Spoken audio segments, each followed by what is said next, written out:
മീഞ്ച മംഗൽപാടി പഞ്ചായത്തുകളെ തമ്മിൽ ബന്ധിപ്പിക്കുന്ന ദേരമ്പള പാലം പുനർനിർമ്മിക്കണമെന്ന ആവശ്യം ശക്തമാകുന്നു.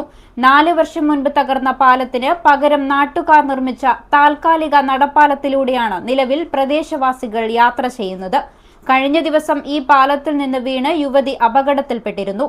ബി.ജെ.പി. കാസർഗോഡ് ജില്ലാ പ്രസിഡന്റ് എം.എൽ. അശ്വിനിയുടെ നേതൃത്വത്തിൽ നേതാക്കളും ജനപ്രതിനിധികളും സ്ഥലം സന്ദർശിച്ച് ജില്ലാ കളക്ടർക്ക് നിവേദനം നൽകുകയും പാലം പണി ഉടൻ ആരംഭിക്കണമെന്ന് ആവശ്യപ്പെടുകയും ചെയ്തു. You have reached the complete wedding mall in Kerala. രാജകുമാരിയുടെ വിവാഹ വസ്ത്രം അതിഗംഭീരമാക്കാൻ പോകുന്നു.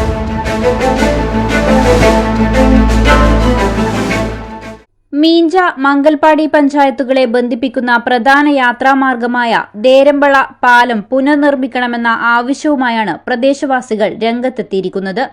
4 വർഷം മുൻപാണ് ഇവിടെയുണ്ടായിരുന്ന കോൺക്രീറ്റ് നടപ്പാലം തകർന്നത്. തുടർന്നാണ് പ്രദേശവാസികൾ കവുങ്ങിൻ തടികൾ ഉപയോഗിച്ച് താൽക്കാലിക പാലം നിർമ്മിച്ചത്. വിദ്യാർത്ഥികളും വയോധികരും ഉൾപ്പെടെ നിരവധി പേരാണ് ദിവസവും ഇതിലൂടെ മറുകര കടക്കുന്നത്. കഴിഞ്ഞ ദിവസം കോളേജിൽ നിന്നെത്തിയ സഹോദരിയെ കൂട്ടിക്കൊണ്ടുവരാൻ പോയ ദേരമ്പള സ്വദേശി സുഷ്മിത ഈ താൽക്കാലിക പാലത്തിൽ നിന്ന് കാൽ തെന്നി പുഴയിലേക്ക് വീഴുകയായിരുന്നു. സംഭവം കണ്ട ഉടൻ തന്നെ പ്രദേശവാസിയായ ഉദയൻ സ്വന്തം ജീവൻ പോലും പണയപ്പെടുത്തി കുത്തിയൊഴുകുന്ന പുഴയിലേക്ക് ചാടുകയും സുഷ്മിതയെ സാഹസികമായി രക്ഷപ്പെടുത്തി കരയ്ക്കെത്തിക്കുകയുമായിരുന്നു. ജീവൻ പണയപ്പെടുത്തിയുള്ള ഈ യാത്ര അവസാനിപ്പിക്കാൻ എത്രയും വേഗം പുതിയ പാലം പുനർനിർമ്മിച്ച് നൽകണമെന്നാണ് നാട്ടുകാർ ആവശ്യപ്പെടുന്നത്. വിഷയം ചൂണ്ടിക്കാട്ടി ജില്ലാ കളക്ടർക്ക് നിവേദനം നൽകിയതായും അടിയന്തര നടപടി സ്വീകരിക്കണമെന്നും സ്ഥലം സന്ദർശിച്ച ബി.ജെ.പി. കാസർഗോഡ് ജില്ലാ പ്രസിഡന്റ് എം.എൽ. അശ്വിനി പറഞ്ഞു. ഈ ദേരമ്പള ബ്രിഡ്ജ് പൈവളിക്കൽ പഞ്ചായത്തും മംഗൽപാടി പഞ്ചായത്തും പിന്നെ മീഞ്ച പഞ്ചായത്തും കണക്ട് ആവുന്ന ഒരു ബ്രിഡ്ജാണ്. അപ്പൊ ഇത് 4 വർഷം മുമ്പ് ഈ ബ്രിഡ്ജ് വീണതാണ്. അപ്പൊ അതിന്റെ മുമ്പാകെ തന്നെ നമ്മൾ അപേക്ഷ കൊടുത്തിട്ടുണ്ടായിരുന്നു, MLA കൊടുത്തിട്ടുണ്ടായിരുന്നു, അതേപോലെ ഇറിഗേഷൻ ഡിപ്പാർട്ട്മെന്റ് കൊടുത്തിട്ടുണ്ടായിരുന്നു. പക്ഷെ ഒരു കാര്യങ്ങളും പോലും ആ 4 വർഷം മുതലും ഇന്ന് വരെ ഒന്നും കാര്യം നടന്നിട്ടില്ല. പിന്നെ ജനങ്ങൾ, ഇവിടുത്തെ നാട്ടുകാരാണ് ഇവിടെ ഒരു പാലം, ഈ കൗങ്ക് വെച്ചുകൊണ്ട് ഈ പാലം അങ്ങോട്ട് കടന്നു പോകാൻ വേണ്ടിയിട്ട് ഒരു പാലം വെച്ചു.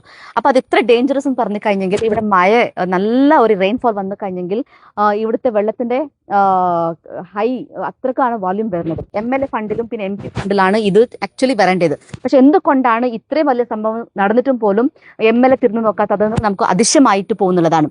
അപ്പൊ ഇന്ന് നമ്മൾ ഈ പഞ്ചായത്തിന്റെ, ഈ വാർഡിന്റെ മെമ്പറും അതേപോലെ ഈ ബ്ലോക്കിന്റെ മെമ്പറും അതേപോലെ ഇവിടെയുള്ള പഞ്ചായത്തിന്റെ നവീന് കൂടി ഞങ്ങൾ 4 ആളും ഞങ്ങൾ ഡിസ്ട്രിക്ട് കളക്ടറെ കണ്ടിട്ട് ഈ വിഷയങ്ങൾ എക്സ്പ്ലെയിൻ ചെയ്തു.